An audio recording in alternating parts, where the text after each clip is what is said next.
खुलुमबाय नोंथांमोननिसिम आं गोदान मोनसे भिडिअ लानानै फैबावबाय। अन्नानै भिडिअखौ जोबजासे नायलांदो। धुबुरीनि block development officer BDO Kritika Basumatary आरो बिजेपिनि एमएलए अशोक कुमार सिंहिनि हेंथायै साफार हालखसा जायगानि जौगानायनि थाखाय सौफैनाय कौटि कौटि रांखौ जाख्ल'दों होननानै रायजोनि दैदेनगिरिफोरा अजद दैखांदों।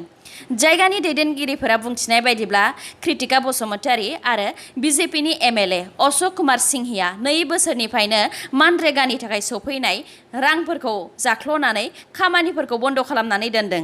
मानरेगानि खामानि जेरै लामा खोनाय, माथावरि खोनाय बेफोरबायदि खामानि। बेनि अनगायैबो जायगानि दैदेनगिरिफोरा बे केसाव सिबिआइखौ नायबिजिरनो थाखाय दाबि दैखांदों। लखिमपुर जिल्लानि नावबैचा जायगायाव मोनसे रड एक्सिडेन्ट जानानै साब्रैया जायगायावनो जिउ गोमानो गोनां जादों आरो सासेनि थासारिया गाज्रियाव दङ। थैनाय साब्रैनि मुङा फारियै मिताली दास बर', उत्पल बर', रिंकु मरान आरो रत्न महन्त गारि ड्राइभार आरो जाय सासेनि थासारिया गाज्रियाव दं बिनि मुङा नारायण बर'। बिथांखौ दा फाहामथायनि थाखाय लखिमपुर सिभिल हस्पिटालसिम दैथायहरनाय जाबाय। बिसोरो गासै साबाया गुवाहाटीनिफ्राय लखिमपुरसिम गंसे इन'भा गारिजों थांगासिनो दंमोन। बेयावनो गारिनि कन्ट्रला लस जानायाव लामानि जिंथिं गारिया बेलथायहैदों आरो बे जाथाया जानो मोन्दों। जाथाय जानाय लोगो लोगोनो जायगायावनो साब्रैया जिउ गोमादों। अखाफोरावबो 4G नेटवर्क लागायसिगोन। नासाया नकिया कम्पानिजों अखाफोराव 4G नेटवर्क लागायनो थाखाय $14.1 मिलियन इन्डियान रुपिसआव 103 crore 103 कौटिनिबो बारा रांनि एग्रिमेन्ट जाबाय। नासानि बुंथिनाय बायदिब्ला अखाफोराव 4G नेटवर्क लागायोब्ला स्पेस एबा अख्रांनि रिसार्च एन्ड डेभेलपमेन्टनि खामानिखौ मोजां स्पिडैनो मावनो हागोन आरो अखाफोराव गोजान गोजान जायगायाव थानानैबो अख्रांनि सोमोन्दै नायबिजिरनाय बायदि खामानिखौ बे 4G नेटवर्कनि गेजेरजों गोख्रैयैनो मावनो हागोन।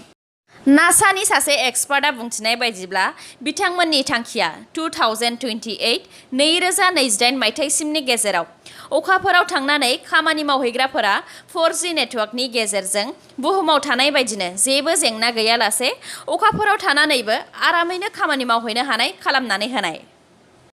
मैया आसाम पुलिसा सासे नकल डक्टरखौ बिलासिपारानिफ्राय हमबावबाय। सासे G.C. पालक मुंनि मानसिया डक्टरनि जेबो डिग्री गैयालासे बिलासिपारा टाउनाव डेन्टेल क्लिनिक एबा हाथाइ फाहामथायनि थाखाय क्लिनिक लुनानै दोनदोंमोन आरो गावखौ सासे हाथाइ फाहामग्रा डक्टर होननानै थगायनानै गोलाव समनिफ्रायनो बे खामानिखौ मावगासिनो थादोंमोन। बङाइगावनि आधार कार्ड मिरुनि अपारेटर आरो सुपारभाइजारफोरा दुखुनांथाव थासारियाव दङ। थांनाय 11 दान 11 मान्थनिफ्रायनो बिथांमोनहा बेथन मोनाखै। बिनि थाखायनो बिथांमोनहा जिल्ला बेंगिरिनिसिम गांसे मेम'रेन्डाम एबा गोसोखां बिलाइ गथायदों आरो जोबनाय गैयै समनि थाखाय बङाइगाव आधार कार्ड सेन्टारखौ बिथांमोनहा बन्द' खालामनो थांखि लादों। बिथांमोननि दाबिया जेब्लासिम जाफुङा अब्लासिम आधार कार्ड सेन्टारखौ बन्द' खालामगोन होननानै बिथांमोनहा बुंथिदों। मरिगावनि मोनसे हटेलाव मैया आसाम पुलिसनि सासे एसिस्टेन्ट साब इन्सपेक्टरखौ एन्टि कारापसन ब्रान्चआ रां लाबाय थानाय समावनो हमदों। हमजानाय एसिस्टेन्ट साब इन्सपेक्टरनि मुङा पंकज बरा। थांनाय सप्तासे सिगांनो सासे हिन्जाव गोमानायखौ नागिरनो थाखाय हिन्जावनि नखरनिफ्राय एसिस्टेन्ट साब इन्सपेक्टरा 10,000 रां बिदोंमोन। बिनिनो 4,000 रांखौ लाबाय थानाय समाव एन्टि कारापसन टीमआ बेखौ हमनो हादों। एन्टि कारापसन ब्रान्चआ दा हमजानाय पंकज बरानि मरिगावनि न'आव रेड खालामगासिनो दङ। खौरांनि बायदिब्ला एसिस्टेन्ट साब इन्सपेक्टर पंकज बराया सिगांनिफ्रायनो बेबायदि रां जाख्ल'नाय खामानिखौ मावबोबाय थादों। भिडिअखौ जोबजासिम नायलांदो आरो नोंथाङा दासिमबो आंनि चेनेलखौ साबस्क्राइब खालामाखैबा अन्नानै साबस्क्राइब खालामदो, लोगोसे बेल आइकनखौ क्लिक खालामदो जाहाथे गोदान गोदान खौरां लानानै आं नोंथांमोननिसिम फैनो हायो। बक'नि बान्दापारायाव मोनसे गिख्रंथाव रड एक्सिडेन्ट जानायाव गासै 3 जायगायावनो जिउ गोमादों आरो 9 जोखोम जादों। बे जाथाया गंसे बाइक आरो गंसे गारिनि गेजेराव सौग्रावलायनायाव जादों। गंसे बाइकआव थानाय 2 जायगायावनो जिउ गोमादों।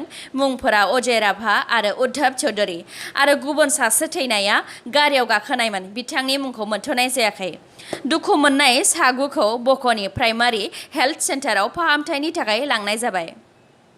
खोला सालमारा जिल्लानि मानकाचेराव मोसौ फालांगि खालामखुमाग्राफोरखौ हमनो थांनायाव मोनसे फुख्रियाव गादलिनानै गलांनायाव थैनाय रुंसारि रबेन दास 25 बोसोर बैसोनि सासे पुलिस कनस्टेबलनि नखरनो आसामनि चिफ मिनिस्टार बिथां सर्बानन्द सन'वाला 5 लाख रां होगोन होननानै फोसावबाय।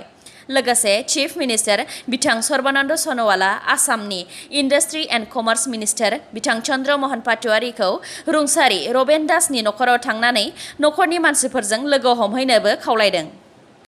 आनलक 5 नि गाइडलाइन्स बायदि सेन्टारा इन्डियानि गासै सिनेमा हलफोरखौ 15 अक्ट'बराव खुलिनो गनायथि होखांनायनि उनावबो आसामनि सिनेमा हल अनार्स एस'सिएशनआ गावसोरनि गेजेराव सावरायलायनायनि उनाव आसामनि गासै सिनेमा हलफोरखौ 13 नभेम्बर 13 नभेम्बरसिम खुलिनो हानाय नङा होननानै प्रेस कनफारेन्सनि गेजेरजों मैया फोसावबाय।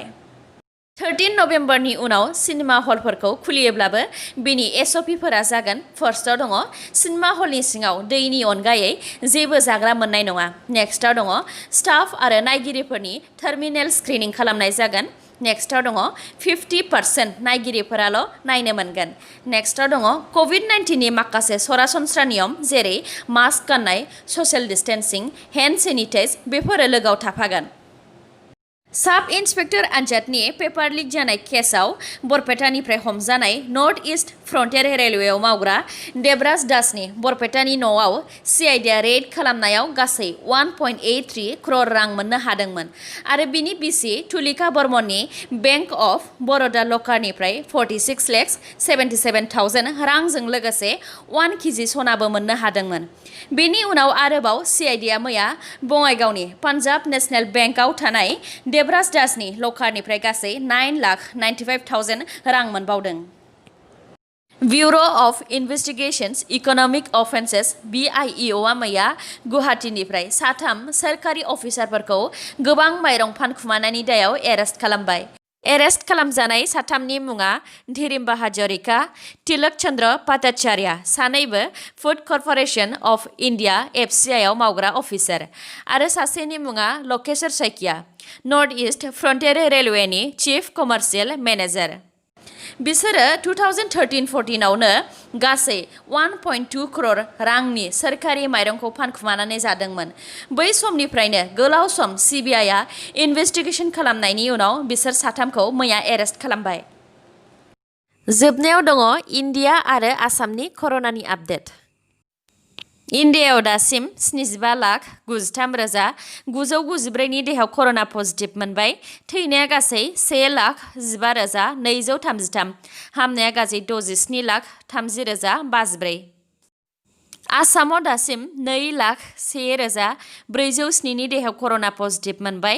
हामनाया गासै 1,73,210। दासिम 27,319 नि देहायाव कर'ना एक्टिभ जानानै दङ। थैनाया गासै 875। मैया सानसेनि गोदान केसआ 698, हामनाया 1,530, थैनाया 7। दिनैनि निउसआ एसेनोसै। गाबोन आरो गोदान निउसजों लोगो मोनफिनबावगोन। नोंथांमोना दासिमबो आंनि चेनेलखौ साबस्क्राइब खालामनानै लायाखैबा अन्नानै साबस्क्राइब खालामनानै लादो आरो लाइक, कमेन्ट आरो शेयार खालामनो दाबाव। गोजोन्थों।